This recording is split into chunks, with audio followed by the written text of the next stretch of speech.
नमस्कार विद्यार्थी मित्रांनो, स्वागत आहे आपलं लास्ट चान्स या MPSC अकॅडमीमध्ये. आज आपण सुरुवात करत आहोत राज्यघटना या विषयाला.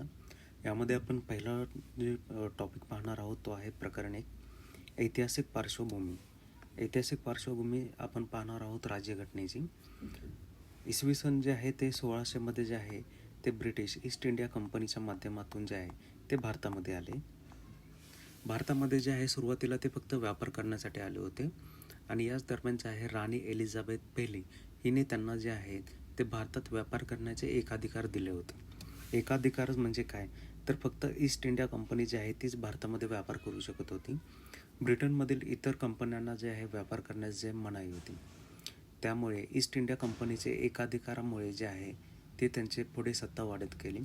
सुरुवातीस निव्वळ व्यापारी कामकाज करणाऱ्या कंपनीला इसवी सन 1765 मध्ये बंगाल, बिहार व ओरिसा यांचे दिवाणी व महसूल विषयक जे आहेत ते अधिकार मिळाले. कुणाला, तर बंगाल, बिहार व ओरिसा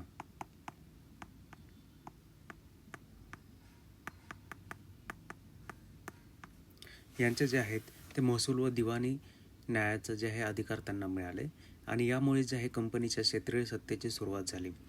इसवी सन 1857च्या उठावामुळे जे आहे ती कंपनीची सत्ता जी आहे ते संपुष्टात आली आणि तिथून पुढे जे आहे ती राजघराण्याची राजवट जी आहे सुरू झाली. ती राजवट 15 ऑगस्ट 1947 पर्यंत म्हणजेच भारताला स्वातंत्र्य मिळेपर्यंत जे आहे ती चालू होती.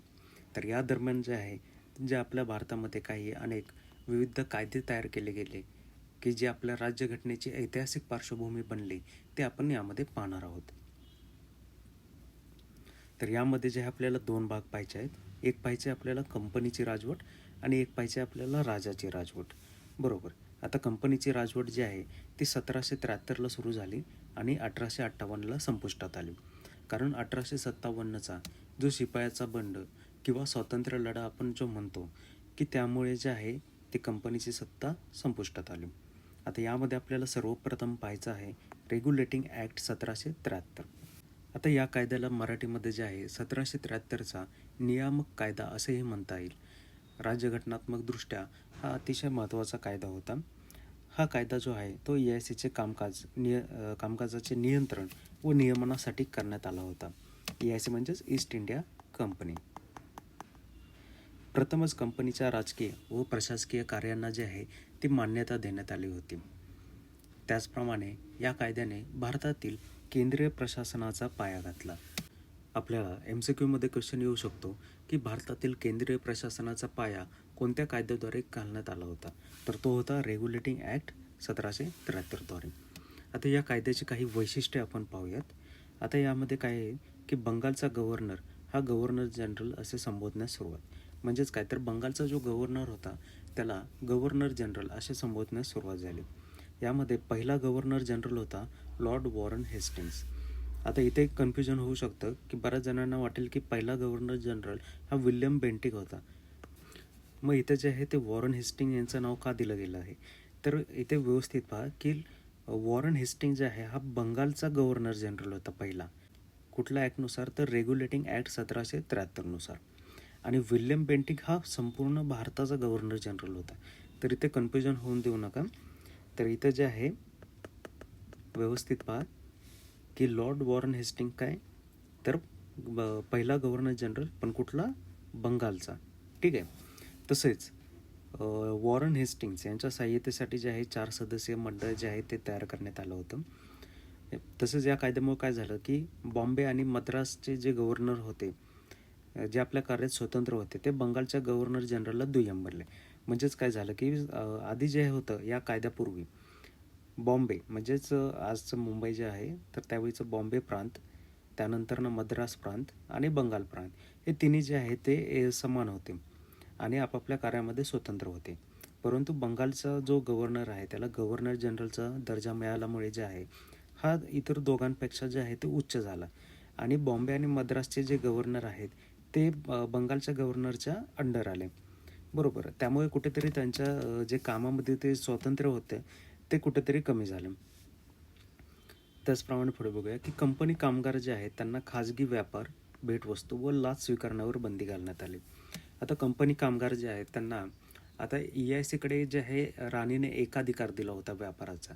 त्यामुळे जे आहेत कंपनीचे जे कामगार आहेत ते स्वतःचा व्यापार करू शकत नव्हते. त्यामुळे खाजगी व्यापारावर बंदी होती. तसेच भेटवस्तू स्वीकारण्यावरही बंदी होती. आता भेटवस्तू स्वीकारण्यावर का बंदी होती की बऱ्याच वेळा जे आहे लाच ही भेटवस्तूंच्या स्वरूपात देखील दिली जात होती. त्यामुळे कंपनीनं त्या नियम तयार केला होता की भेटवस्तू देखील जे आहेत ते स्वीकारू शकत नाहीत आणि लाच देखील स्वीकारण्यावर बंदी घालण्यात आली होती. त्याचप्रमाणे संचालक मंडळाने भारतातील महसूल, नागरी व सैनिकी कामकाज अहवाल ब्रिटिश सरकारपुढे सादर करणे बंधनकारक होतं. की कंपनीला जे आहे ते ब्रिटिश सरकारने एकाधिकार दिल्यानंतर कंपनीचं कामकाज भारतामध्ये कसं चाललं आहे हे जाणून घेण्यासाठी जे आहे त्यांना अहवाल ब्रिटिश सरकारपुढे सादर करणे हे बंधनकारक करण्यात आलं होतं. बरोबर. तर हा होता आपला रेग्युलेटिंग ॲक्ट 1773. यामध्ये महत्त्वाचं काय आहे तर पहिला गव्हर्नर जनरल बंगालचा लॉर्ड वॉरन हेस्टिंग हे ठेवायचं आपल्याला. भारतीय केंद्रीय प्रशासनाचा पाया घातला हे एक महत्त्वाचं लक्षात ठेवायचं. आणि बॉम्बे व मद्रासचे गव्हर्नर जे आहेत ते आपल्या कार्यात स्वतंत्र होते, ते बंगालच्या गव्हर्नर जनरलला दुय्यम बनले. बरोबर. हे जे आहेत काही महत्त्वाचे पॉईंट आहेत. यानंतरनं जो पुढचा महत्त्वाचा कायदा आहे तो पिट्सचा इंडिया ॲक्ट 1784. आता ह्या कायद्याबद्दल बोलण्यापूर्वी जे आहे आपण एक गोष्ट पाहूया की 1773मध्ये जे आहे रेग्युलेटिंग ॲक्ट 1773 हा जो आत्ता आपण ॲक्ट बघितला तर या ॲक्टमध्ये काही त्रुटी होत्या. आता ह्या त्रुटी भरून काढण्यासाठी जे आहे 1781मध्ये दुरुस्ती कायदा करण्यात आला होता, ज्याला सेटलमेंट कायदा किंवा सेटलमेंट ॲक्ट असं देखील म्हणतात. तर 1773चा रेग्युलेटिंग ॲक्ट झाल्यानंतर जे आहे तो 1781चा दुरुस्ती कायदा म्हणजेच सेटलमेंट ॲक्ट आणि त्यानंतर मग येतो आपला 1784चा पिट्स इंडिया ॲक्ट. बरोबर. आता आपण या ॲक्टबद्दल महत्त्वाच्या गोष्टी पाहूयात. सेटलमेंट कायद्यानंतर 1784मध्ये पिट्स इंडिया ॲक्ट जो आहे तो करण्यात आला होता. तत्कालीन ब्रिटिश पंतप्रधान विल्यम पिट यांनी हा कायदा ब्रिटिश पार्लमेंटपुढे मांडला, म्हणून ह्याचं नाव काय आहे पिट्सचा इंडिया ॲक्ट.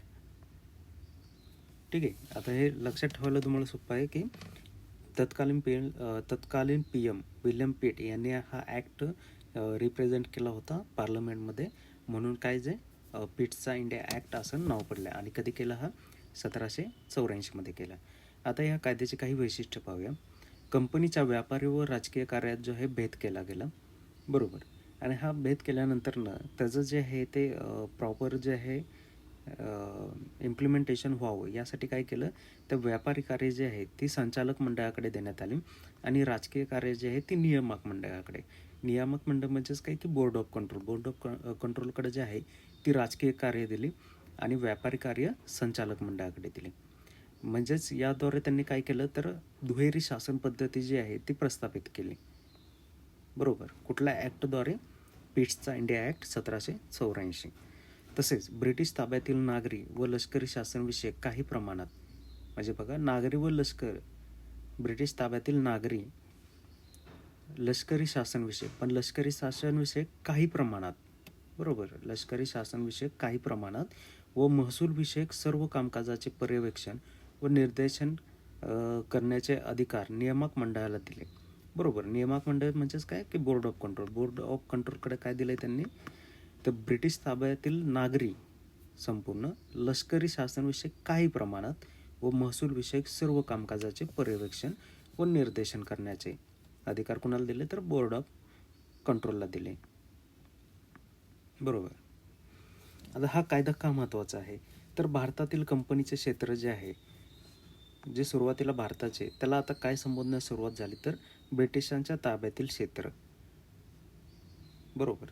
त्याचप्रमाणे कंपनीचे व्यवहार व प्रशासनावर ब्रिटिश सरकारचे सर्वोच्च नियंत्रण आले.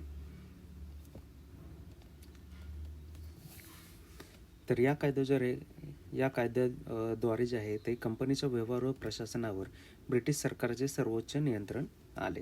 त्यामुळे जे आहे हा कायदा महत्त्वाचा आहे. यानंतरचा महत्त्वाचा कायदा आहे तो म्हणजे सनदी कायदा 1833. सनदी कायदा म्हणजेच याला जे आहे चार्टर ॲक्ट असंही म्हणतात. आता यामध्ये आपल्याला पाहायचं आहे की ब्रिटिश भारतातील केंद्रीकरणाच्या दृष्टीने जो आहे हा अंतिम टप्पा होता. कुठला? सनदी कायदा 1833 म्हणजे चार्टर ॲक्ट 1833 हा केंद्रीकरणाच्या दृष्टीने जे आहे तो अंतिम टप्पा होता. बंगालचा गव्हर्नर जनरल हा भारताचा गव्हर्नर जनरल बनला. ठीक आहे. आता बंगालचा गव्हर्नर जनरल जो आहे, आधी फक्त गव्हर्नर होता, बरोबर, आधी फक्त गव्हर्नर होता. त्यानंतर बंगालचा गव्हर्नर जनरल बनला, गव्हर्नर जनरल, आणि त्यानंतर न तो संपूर्ण भारताचा गव्हर्नर जनरल बनला. ठीक आहे. तर बंगालचा गव्हर्नर जनरल हा भारताचा गव्हर्नर जनरल बनला. त्याला सर्व नागरी व सैनिकी अधिकार देण्यात आले होते. आधी जे आहे सैनिकी अधिकार हे काही प्रमाणात होते, पण आता सर्व नागरी व सैनिकी अधिकार देण्यात आले होते. ब्रिटिश नियंत्रणाखाली क्षेत्रासाठी अधिकार असलेले पहिले भारत सरकार स्थापन झाले. कशामुळे? तर सनदी कायदा 1833 मुळे.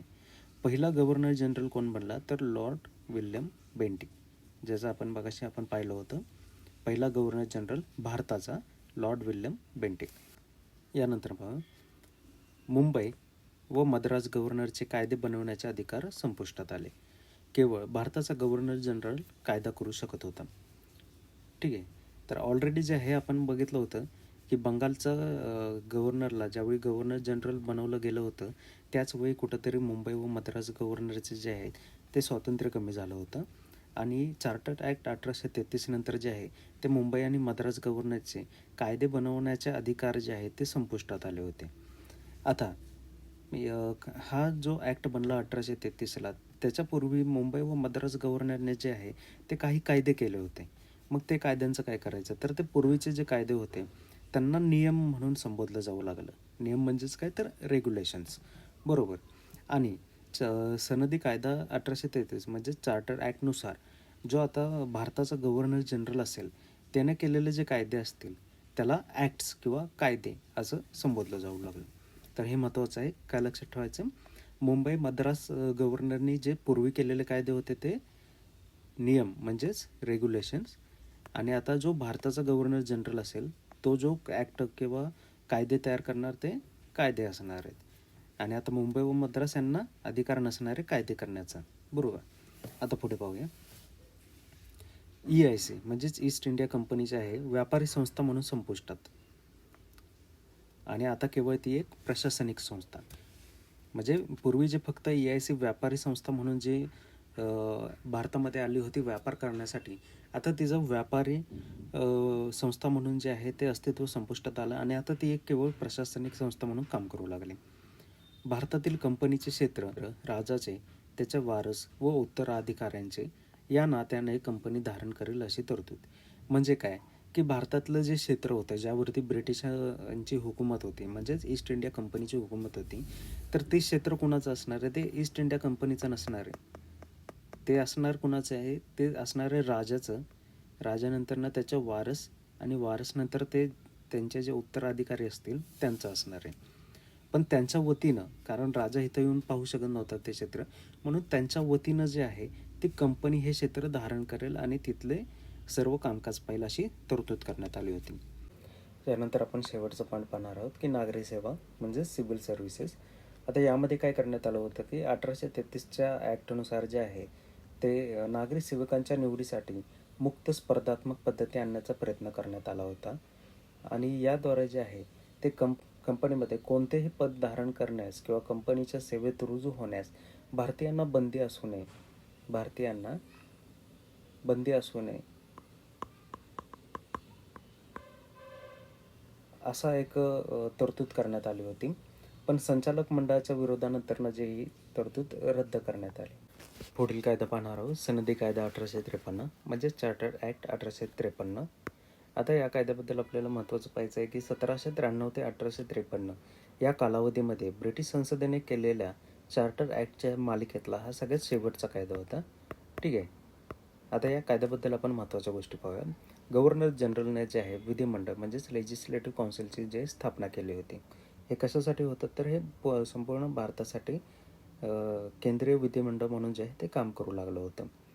आता यामुळे काय झालं की गव्हर्नर जनरलचे जी कायदेविषयक कार्य आणि कार्यकारी कामं जे आहेत यामध्ये भेद केला जाऊ लागला. कशामुळे?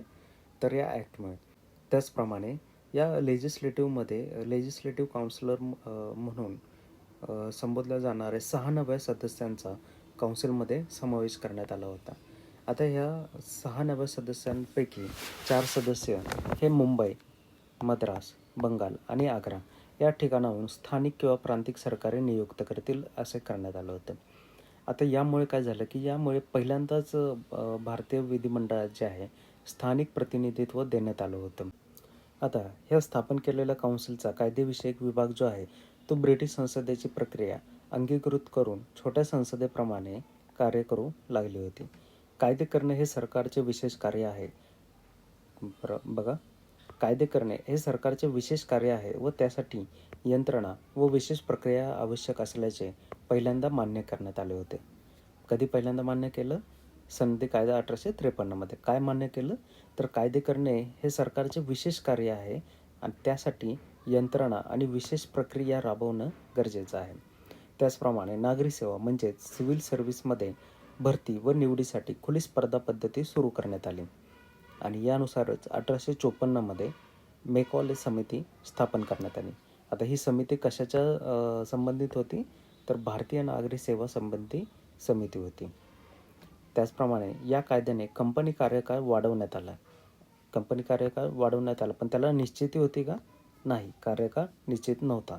ब्रिटिश राजाचे विश्वस्त म्हणून भारतीय क्षेत्र कंपनीकडे देण्याची अनुमती देण्यात आली.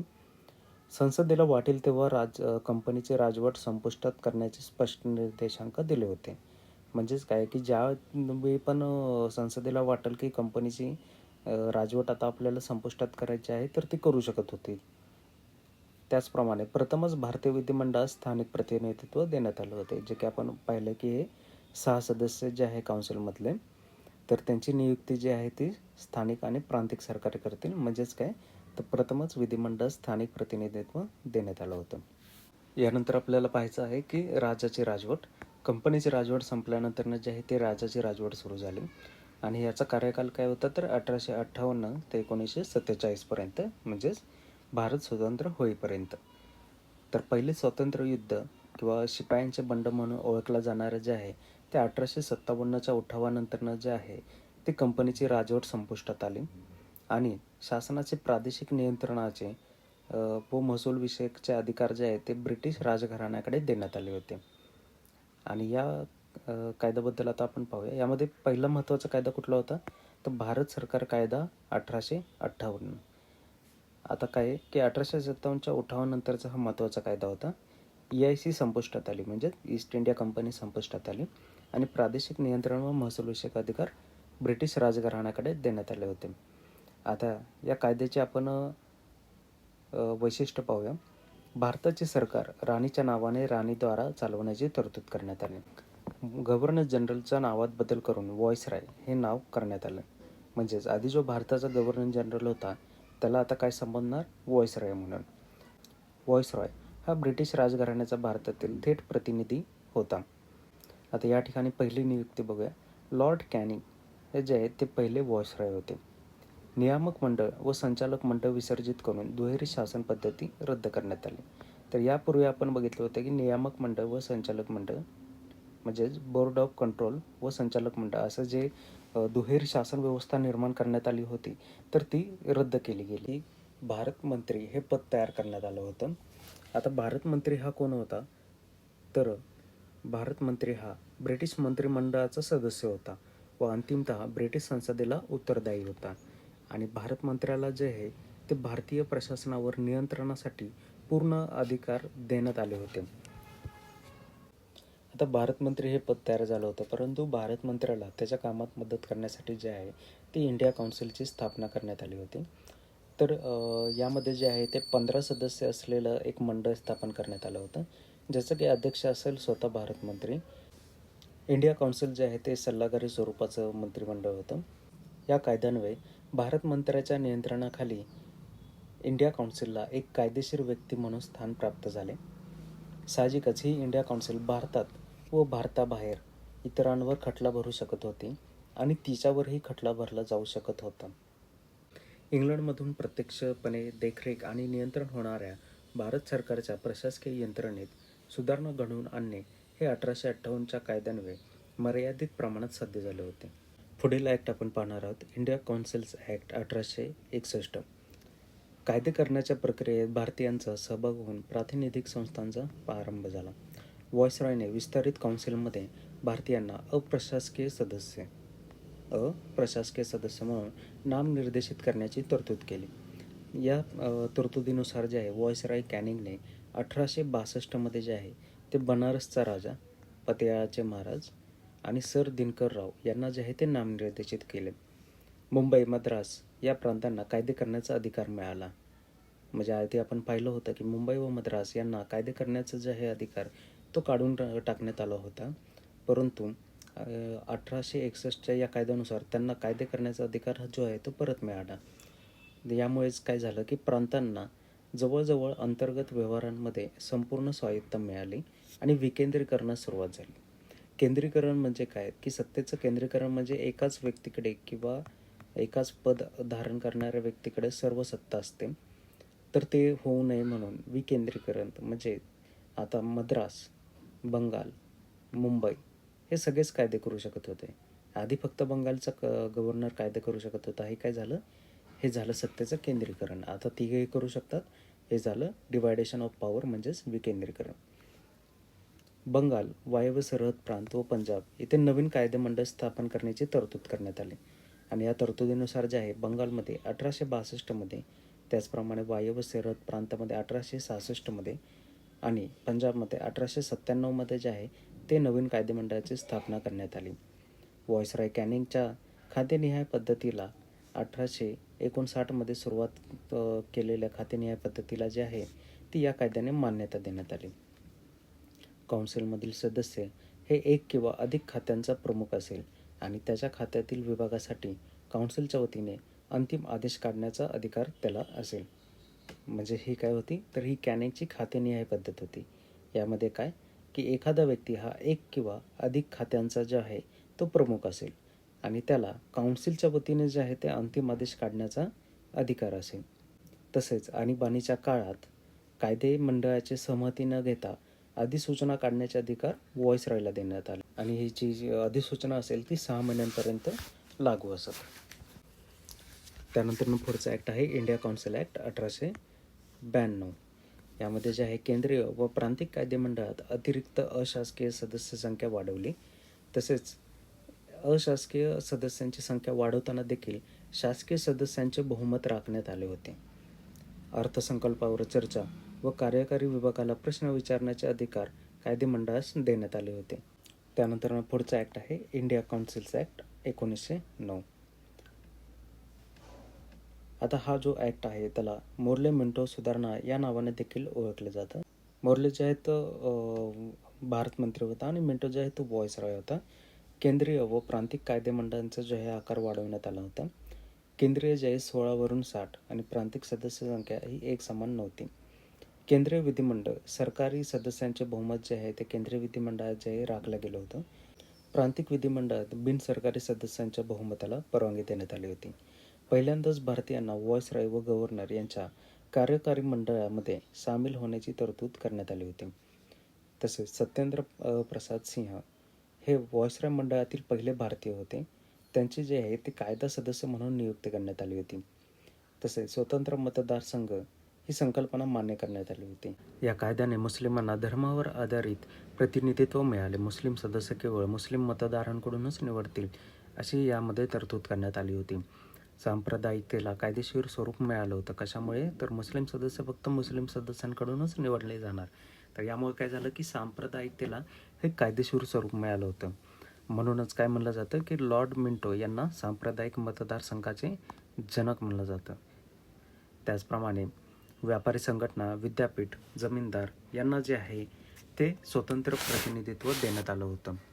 यानंतर पुढील महत्त्वाचा कायदा पाहणार आहोत, भारत सरकार कायदा 1919. आता या कायद्याला मॉन्टेग्यू चेम्सफर्ड सुधारणा कायदा असेही म्हणतात. मॉन्टेग्यू जे आहे ते भारत मंत्री होते व चेम्सफर्ड हा व्हॉइसरॉय होता. केंद्रीय व प्रांतिक विषय जे आहेत ते वेगळे करण्यात आले होते. तसेच केंद्राचे प्रांतावरील नियंत्रण शिथिल करण्यात आले होते. केंद्रीय व प्रांतिक विधिमंडळांना संबंधित सूचीतील विषयांवर कायदे करण्याचा अधिकार देण्यात आला होता. सरकारची संरचना मात्र केंद्रकारी व एकात्मकच होती. प्रांतिक विषयांचे 2 भाग करण्यात आले होते, सोपीव खाती आणि राखीव खाती. सोपीव खाती विधिमंडळाला उत्तरदायी असणाऱ्या मंत्र्यांच्या साहाय्याने गव्हर्नर प्रशासन पाहत आणि राखीव खाती जे आहे ती गव्हर्नर व कार्यकारी मंडळ पाहत आणि ते विधिमंडळाला उत्तरदायी नसत. या दुहेरी शासन पद्धतीला द्विदल राजपद्धती म्हणत. हा प्रयोग जो आहे तो बहुतांशी अयशस्वी ठरला होता. केंद्रात प्रथमच द्विग्रही कायदेमंडळ जे आहे ते करण्यात आलं होतं. यामध्ये काउन्सिल ऑफ स्टेट हे जे आहे ते वरिष्ठ होतं आणि सेंट्रल लेजिस्लेटिव्ह असेंब्ली हे कनिष्ठ होतं. तसेच बहुतांश सदस्य जे आहेत ते थेट निवडणुकीतून जे आहेत ते निवडण्यात आले होते. तसेच व्हॉइसरॉयच्या कार्यकारी मंडळात जे आहेत ते 6 पैकी सरसेनापती म्हणजेच कमांडर इन चीफ सोडून 3 सदस्य भारतीय असतील अशी तरतूद करण्यात आली होती. 3 सदस्य भारतीय. त्याचप्रमाणे शीख, भारतीय ख्रिश्चन, अँग्लो इंडियन आणि युरोपियन यांच्यासाठी जे आहे ते स्वतंत्र मतदारसंघाची तरतूद करून सांप्रदायिक प्रतिनिधित्वाचे तत्त्व अधिक जे आहे ते दृढ बनलं होतं. त्याचप्रमाणे मालमत्ता कर किंवा शिक्षण या आधारावर मर्यादित लोकांना मताधिकार देण्यात आला होता. मताधिकार हा सर्वांना होता. तो कशाच्या बेसिसवर दिला गेला होता तर मालमत्ता कर आणि शिक्षण याच्या आधारावर तो लोकांना देण्यात आला होता. तसेच लंडनमध्ये भारताचा उच्चायुक्त हे नवीन पद जे आहे ते तयार करण्यात आलं होतं आणि भारत मंत्र्याची काही कामे त्याच्याकडे सोपवण्यात आली होती. कुणाकडे सोपवली कामे तर लंडनमधील भारताचा उच्चायुक्त. त्याचप्रमाणे या कायद्याने लोकसेवा आयोग स्थापन करण्याची तरतूद करण्यात आली होती. त्यानुसार नागरी सेवकांच्या भरतीसाठी सन 1926 मध्ये जे आहे ती केंद्रीय लोकसेवा आयोगाची म्हणजेच आपल्या लाडक्या UPSCची जी आहे ती स्थापना केली गेली. त्याचप्रमाणे प्रथमच प्रांतांचे अर्थसंकल्प केंद्रीय अर्थसंकल्पांपासून जे आहेत ते वेगळे केले गेले होते. आपापले अर्थसंकल्प तयार करण्याचे अधिकार प्रांतिक विधिमंडळांना देण्यात आले होते. तर आपापले अर्थसंकल्प जे आहेत ते प्रांतिक विधिमंडळ आता तयार करू शकत होते. कशानुसार तर भारत सरकार कायदा 1919 नुसार. त्याचप्रमाणे कायदा अंमलात आल्यानंतर त्याची अंमलबजावणी कशी होते व त्याचे समीक्षण करून त्याबद्दल अहवाल देण्यासाठी दर 10 वर्षांनी वैधानिक आयुक्त नियुक्त करण्याची तरतूद करण्यात आली होती आणि यानुसारच जे आहे ती सायमन कमिशनची स्थापना करण्यात आली होती. तर सायमन कमिशन कशासाठी स्थापन केले गेले होते तर जो कायदे आपण तयार करत आहोत तर ते अंमलात आल्यानंतर त्याची अंमलबजावणी कशी होते, त्याचं इम्प्लिमेंटेशन कसं होतं आहे, त्याचे काय फायदे नुकसान काय होत आहेत का किंवा त्यामध्ये काही त्रुटी आहेत का, तर हे जे आहे त्याचा अहवाल तयार करण्यासाठी जे आहे ती कमिशनची स्थापना केली गेली होती आणि यामधलं पहिलं कमिशन जे होतं ते सायमन कमिशन होतं. आता सायमन कमिशनबद्दल आपण माहिती पाहूया. तर सायमन कमिशन जे आहे ते ठरलेल्या वेळेच्या 2 वर्ष अगोदरच म्हणजेच नोव्हेंबर 1927 मध्ये जे आहे ते बनवण्यात आलं होतं. आता आपण बघितलं की सायमन कमिशनची तरतूद कशात होती, भारत सरकार कायदा 1919 मध्ये. आता 1919 मध्ये त्यांनी काय सांगितलं होतं की दर 10 वर्षांनी म्हटल्यावरती याची स्थापना व्हायला कधी पाहिजे होती 1929 मध्ये, परंतु याची स्थापना कधी झाली 1927 म्हणजे ठरलेल्या वेळेच्या 2 वर्ष अगोदरच. याचे जे अध्यक्ष होते ते सर जॉन सायमन हे जे आहेत ते अध्यक्ष होते सर जॉन सायमन. यामध्ये जे आहेत ते 7 सदस्यीय मंडळ होतं आणि सर्व सदस्य जे आहेत ते ब्रिटिश सदस्य होते. म्हणजे कायदे बनवल्यानंतर त्याचं इम्प्लिमेंटेशन कसं होतं हे पाहण्यासाठी जे लोक आले त्यामध्ये सगळे सदस्य हे ब्रिटिशच होते. यामध्ये भारतीय सदस्यांना स्थान नव्हतं. या आयोगाचे सर्व सदस्य ब्रिटिश होतेच. त्यामुळे जे आहे या सर्व पक्षांनी या कमिशन वरती जे आहे ते बहिष्कार घातला होता. आयोगाने 1930 मध्ये आपला अहवाल सादर केला होता. आयोगाची निर्मिती झाली 1927 आणि 3 वर्षानंतर 1930 मध्ये जे आहे ते अहवाल सादर केला गेला होता. आता या अहवालामध्ये काही शिफारसी केल्या गेल्या होत्या त्या आपण पाहूया. यामध्ये जे आहे पहिली शिफारस होती की दुहेरी शासन व्यवस्था जी आहे ती रद्द करावी आणि प्रांतांमध्ये उत्तरदायी सरकार स्थापन करावे. ब्रिटिश भारत किंवा संस्थाने यांचे संघराज्य स्थापन करावे. त्याचप्रमाणे सांप्रदायिक मतदारसंघ चालू ठेवावे ही शिफारस करण्यात आली होती. आयोगाच्या शिफारशींवर विचारविनिमय करण्यासाठी 3 गोलमेज परिषदा आयोजित करण्यात आल्या होत्या. यामध्ये ब्रिटिश सरकारचे प्रतिनिधी, ब्रिटिश भारताचे प्रतिनिधी आणि भारतीय संस्थानांचे प्रतिनिधी असे जे आहे या सदस्यांची गोलमेज परिषद जी आहे ती आयोजित करण्यात आली होती. यातील चर्चानुसार जे आहे घटनात्मक सुधारणासंबंधी श्वेतपत्रिका बनवून ब्रिटिश संसदेच्या संयुक्त निवड समितीच्या विचारणार्थ सादर करण्यात आली होती.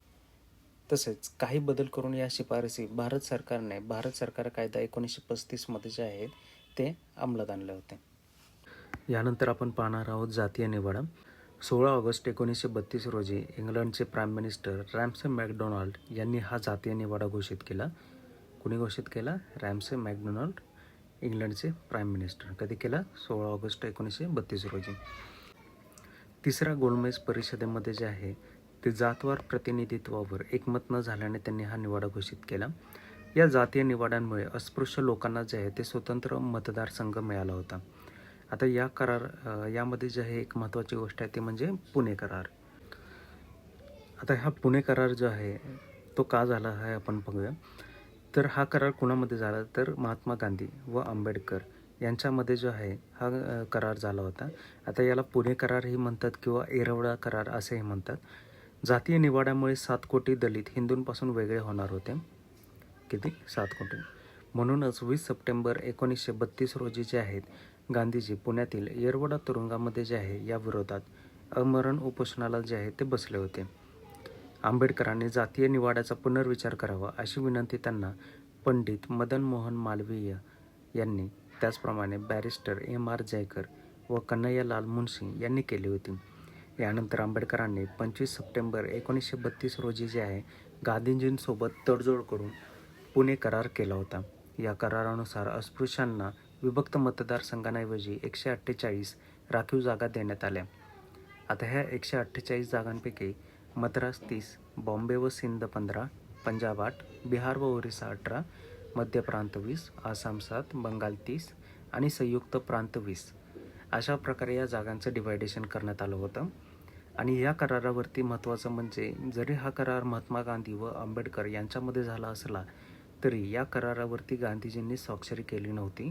गांधीजींच्या वतीने जे आहे ते पंडित मदन मोहन मालवीय यांनी स्वाक्षरी केली होती. तर हे देखील महत्त्वाची गोष्ट आहे, कारण आपल्याला असं वाटतं की करार झाला म्हणजे ज्या व्यक्तीबरोबर करार झाला त्याने स्वाक्षरी केली असेल, परंतु तसं नव्हतं. यामध्ये जे आहे ते पंडित मदन मोहन मालवीय यांनी जे आहे ते गांधीजींच्या वतीने स्वाक्षरी केली होती. यानंतर आपण पुढील एक महत्त्वाचा कायदा पाहणार आहोत, भारत सरकार कायदा 1935. या कायद्यांच्या मालिकेमधील अतिशय महत्त्वाचा कायदा आहे हा भारत सरकार कायदा 1935. ह्या कायद्यामध्ये जे आहेत ते 14 भाग, 121 कलमे, 10 परिशिष्टे समाविष्ट आहेत. प्रांत व संस्थाने घटक असलेल्या अखिल भारतीय संघराज्य स्थापनेची जी आहे तरतूद यामध्ये करण्यात आली होती. तसेच या कायद्याने जे आहेत सूची करण्यात आले होते. यामध्ये संघ सूची जी की केंद्रासाठी होती, यामध्ये 59 विषय होते. प्रांत सूची जी की प्रांतांसाठी होती, ज्यामध्ये 54 विषय होते. आणि समवर्ती सूची म्हणजे ज्यामध्ये केंद्र व प्रांत दोघेही या विषयांवरती जे कायदे बनवू शकतात त्यासाठी समवर्ती सूची, ज्यामध्ये 36 विषय होते. त्याचप्रमाणे शेषाधिकार जो आहे तो व्हॉइसरॉयला देण्यात आला होता.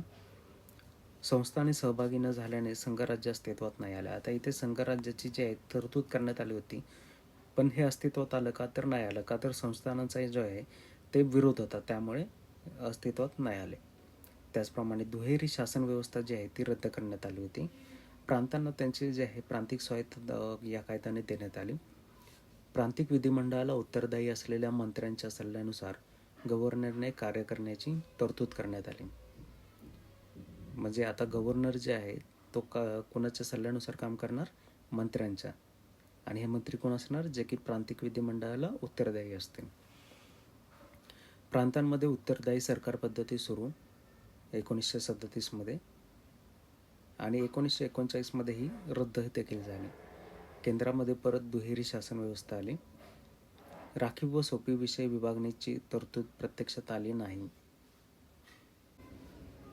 11 पैकी 6 प्रांतात द्विगृही कायदेमंडळाची तरतूद करण्यात आली होती. 11 पैकी 6 प्रांतात विधान परिषद जी असेल ते वरिष्ठ असेल आणि विधानसभा असेल ते कनिष्ठ असेल.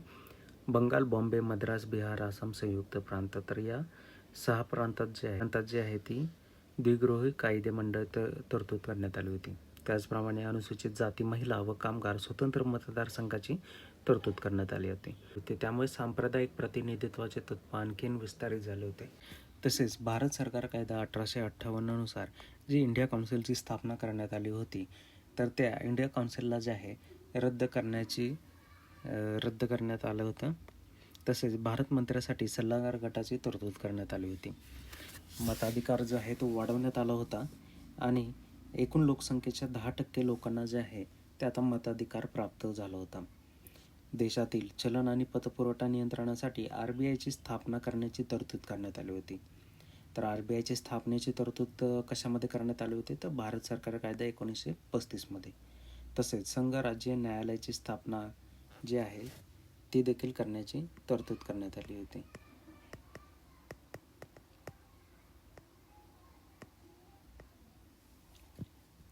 आणि याचनुसार जे आहे 1937मध्ये संघ राज्य न्यायालय म्हणजेच फेडरल कोर्टची जी आहे ती स्थापना केली गेली होती. यानंतर पुढील कायदा आपण पाहणार आहेत. भारताच्या स्वातंत्र्याचा कायदा 1947. ब्रिटनचे तत्कालीन PM जे होते ॲटली यांनी 30 जून 1948पर्यंत भारतातील ब्रिटिश राजवट संपुष्टात येईल आणि त्यानंतर सत्ता जबाबदार भारतीयांकडे सोपवले जाईल असं 20 फेब्रुवारी 1947ला घोषित केलं होतं. कधी केलं होतं? 20 फेब्रुवारी 1947 रोजी केलं होतं. तर या घोषणेनंतरनं जे आहे ते मुस्लिम लीगनं भारताची फाळणी करावी यासाठी आंदोलन सुरू केलं होतं आणि 1946मध्ये स्थापना केलेल्या संविधान सभेने बनवलेली राज्यघटना ज्यांना मान्य करण्याची इच्छा नसेल अशा देशातील भागांना ती लागू करण्यात येणार नाही असं ब्रिटिश सरकारने 3 जून 1947 रोजी जे आहे ते स्पष्ट केलं. त्याच दिवशी 3 जून 1947ला व्हाईसरॉय लॉर्ड माउंटबॅटन यांनी फाळणीची योजना जी आहे ती सादर केली. ही योजना माउंटबॅटन योजना म्हणून देखील जी आहे ओळखली जाते. ही योजना काँग्रेस व मुस्लिम लीगनं मान्य केली आणि याद्वारे जे आहे भारतीय स्वातंत्र्याचा कायदा 1947 जो आहे तो संमत करण्यात आला आणि हा कायदा संमत केल्यानंतर जे आहे तो लागू करण्यात आला. आता यानंतर काय झालं की 15 ऑगस्ट 1947 पासून ब्रिटिश राजवट संपुष्टात आली आणि 15 ऑगस्ट 1947 पासून भारत स्वतंत्र व सार्वभौम राष्ट्र बनले. तसेच या कायद्याने भारताची फाळणी करण्यात आली आणि भारत व पाकिस्तान ही 2 स्वतंत्र राष्ट्रे निर्माण करण्यात आली. त्यांना ब्रिटिश राष्ट्रकुलापासून वेगळे होण्याचा अधिकार होता. या कायद्याने व्हाईसरॉय हे पद जे आहे ते नष्ट करण्यात आलं. ब्रिटनच्या राजाचे सरकार जबाबदार आता राहणार नाही. त्याचप्रमाणे राज्यघटना तयार करण्याचे व स्वीकारण्याचे अधिकार दोन्ही देशांच्या संविधान सभांना प्राप्त झाला. त्याचबरोबर ब्रिटिश संसदेने केलेला कोणताही कायदा रद्द करण्याचा अधिकार नवीन राज्यघटना तयार करून अंमलात येईपर्यंत आपापल्या देशांसाठी कायदे करण्याचे अधिकार दोन्ही देशांच्या संविधान सभांना देण्यात आला होता. भारत मंत्री हे पद रद्द करण्यात आलं. राष्ट्रकुल व्यवहारासाठी त्यांचे जे कार्य होते तर त्याची जबाबदारी जी आहे ती राज्य सचिवांकडे जी आहे ती देण्यात आली होती. स्वातंत्र्यानंतर ब्रिटिशांचा संस्थानांवरील अधिकार जो आहे तो रद्द झाला होता. आदिवासी क्षेत्रांबाबत करारानुसार असलेले संबंध देखील जे आहेत ते रद्द करण्यात आले होते. संस्थानांना भारत किंवा पाकिस्तानमध्ये सामील होण्यास किंवा स्वतंत्र राहण्यास जे आहे ती मुभा देण्यात आली होती. त्यानंतर राज्यघटना लागू होईपर्यंत 1935च्या कायद्यानुसार जी आहे ती व्यवस्था चालणार होती. पण यामध्ये जे आहे ते बदल करण्याचा अधिकार जो आहे तो संविधान सभेंना देण्यात आला होता. तसेच ब्रिटिश सम्राटाचा नकाराधिकार काढला व गव्हर्नर जनरलला दिला. भारताचा गव्हर्नर जनरल आणि प्रांतांचा गव्हर्नर यांना घटनात्मक राष्ट्रप्रमुख करण्यात आले. हे कसं होतं? नाममात्र फक्त होतं. तसेच त्यांना संबंधित मंत्रिमंडळाच्या सल्ल्यानेच कार्य करणे जे आहे ते बंधनकारक करण्यात आलं होतं. भारत मंत्र्याने नागरी सेवांमध्ये नियुक्ती करणे आणि पदांमध्ये आरक्षण ठेवणे हे बंद करण्यात आलं होतं. नागरी सेवेत 15 ऑगस्ट 1947 पूर्वी नियुक्ती झालेल्यांना त्यावेळी लागू असलेले सर्व लाभ मिळत राहतील अशी तरतूद करण्यात आली होती. 15 ऑगस्ट 1947च्या मध्यरात्री ब्रिटिश राजवट संपुष्टात आली आणि भारत व पाकिस्तान या 2 स्वतंत्र राष्ट्रांकडे सत्ता सोपवण्यात आली. लॉर्ड माउंटबॅटन हा नव्या स्वतंत्र भारताचा पहिला गव्हर्नर जनरल बनला.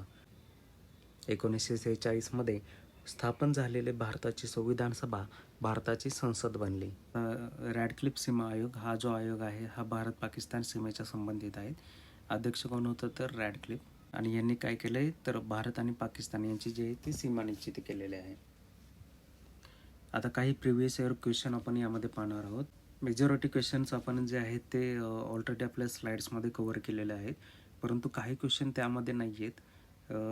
ते क्वेश्चन आपण इथे कव्हर करणार आहोत, ज्यामध्ये काय आहे, भारत सरकार कायदा 1935 प्रमाणे मुंबई प्रांतच्या विधान परिषदेची पहिली सभा 20 जुलै 1937 रोजी डॅश डॅश येथे झाली. याचं उत्तर आहे पुणे येथे झाली.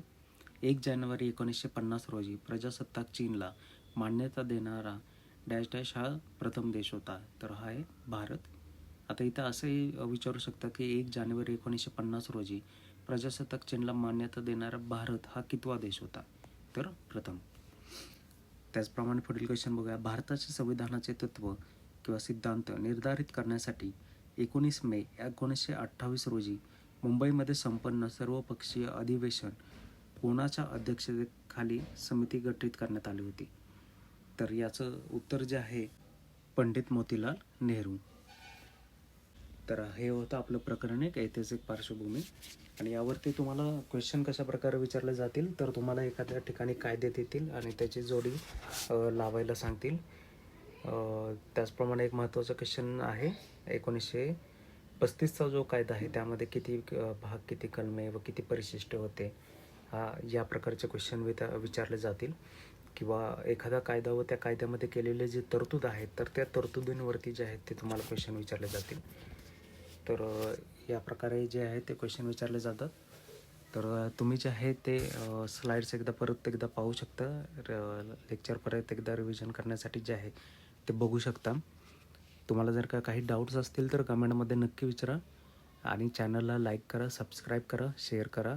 तसेच तुम्हाला जर का या व्हिडिओची जी आहे ती PDF हवी असेल तर लास्ट चान्स या MPSC अकॅडमीला तुम्ही टेलिग्रामवरती जे आहे ते सबस्क्राईब करू शकता. टेलिग्रामची लिंक जी आहे ते तुम्हाला डिस्क्रिप्शनमध्ये मिळेल. तिथून तुम्ही जे आहे ते चॅनल जॉईन करा आणि तिथून जे आहे ते तुम्ही PDF डाउनलोड करून जे आहे ती PDF तुम्ही रेग्युलरली वाचू शकता. तर हा होता आपला आजचा चॅप्टर. पुढील चॅप्टरमध्ये आपण पाहणार आहोत घटनेची निर्मिती. तर चला भेटूया आपण नेक्स्ट चॅप्टर.